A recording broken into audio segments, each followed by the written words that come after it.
Every year, 700,000 unaccompanied youth experience homelessness. On a given night in America, 41,000 youth 13 through 25 are unaccompanied on the streets.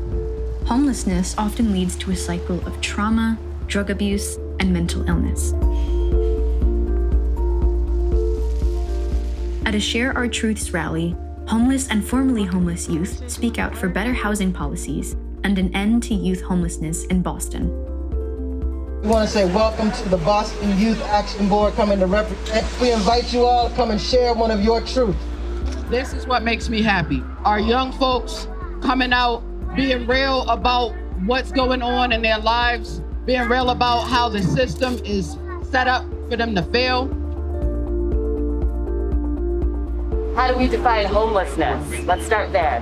Well, HUD says that it's the lack of a stable nighttime residence. And chronic homelessness is when someone has been homeless continuously for 1 year or for 4 episodes within 3 years. And I fit that definition.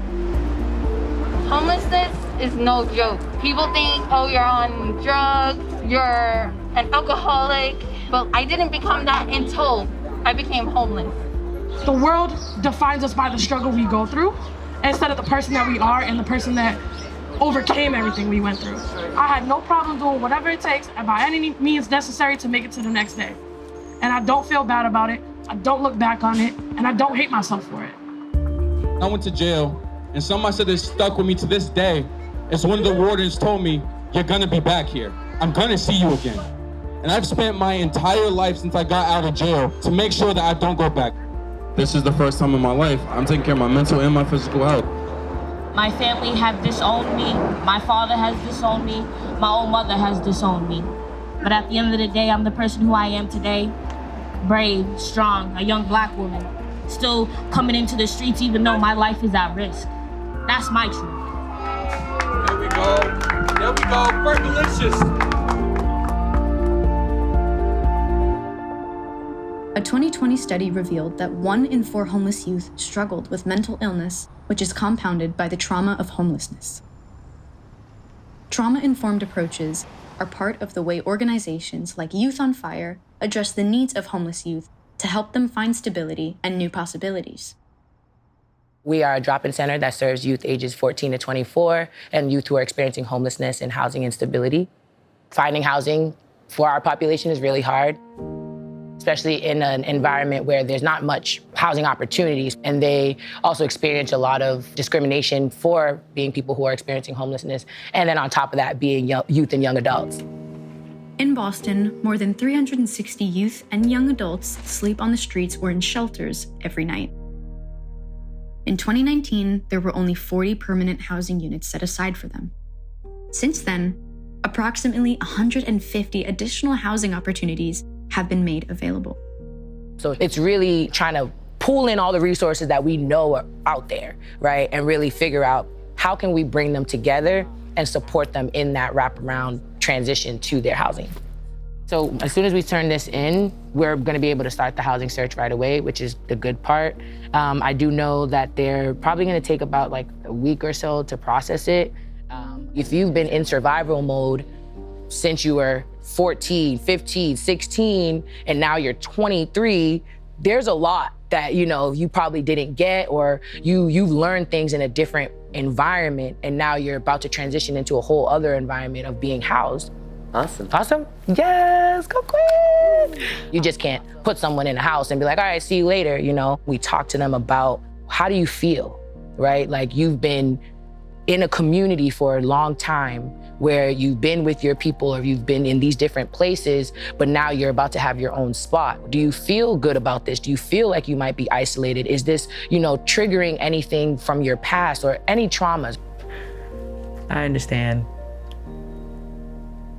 I know, but you're doing a great job, I will say. You're honestly, despite everything that you've also shared with me, that you've also been going through outside of the housing search, you've done well. I was a little concerned yesterday, from your text. I was like, okay, well, I hope he's okay, and you weren't responding back. So I'm like, all right, I'm just gonna give him a call tomorrow. You're welcome, I'll talk to you later.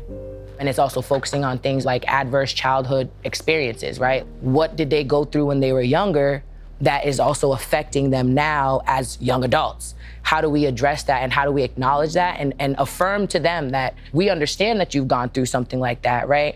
But at the end of the day, we're here to support you in how to move through that and overcome all of those challenges.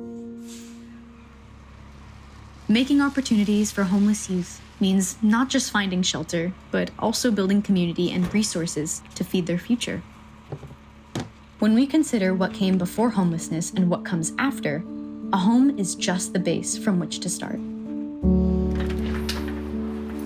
Come on in. This is my house. I have been here since November 18th of 2020, the day before my birthday, actually, my 22nd. And this is my first apartment out of homelessness. This is my bedroom.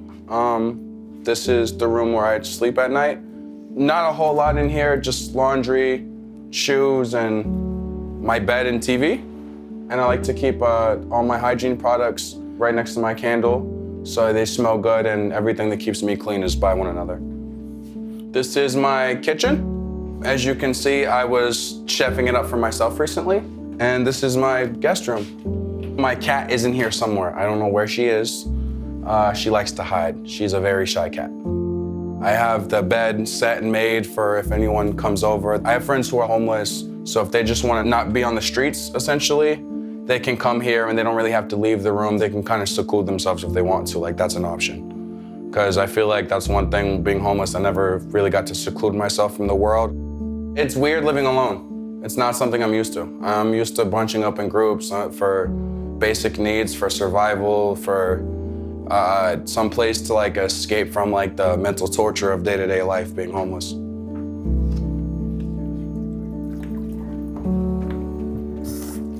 Some days like this is my biggest problem, is dishes, and I'll like kind of laugh about it after a second because I'm like, if dishes are my biggest problem in the day, I don't have that much of a problem today. I was 17 in a group home, and I had problems at the group home because of other males there. So I ran away from that place, and I lived with my friend for all but a year. It was about 10, 11 months. I had an argument with my friend's mother, and she gave me like a day to get my stuff together, essentially. So I've been housing instability for about 4 years.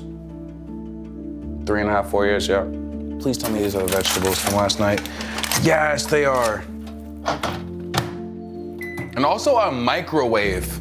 Oh my God. Most of the foods you can access when you are homeless are all microwavable, and nowhere will let you microwave them.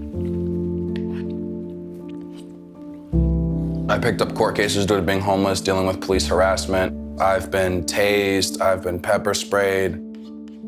It's been a constant problem throughout it, and being able to be in my own household and not harassed by the police has been an ease on my mental health. I have a therapist, I have a psychiatrist, I have a care coordinator that helps me with my appointments, and I've never had so much help in my life. I've always felt like it was all on me. And no matter how many times I go back over it, no matter how many problems I deal with, it's a blessing to be able to come home every night to a place I can call my home. The problem of youth homelessness can be solved. With ongoing mental health services and housing support, formerly homeless youth can overcome the challenges of the past to build productive lives.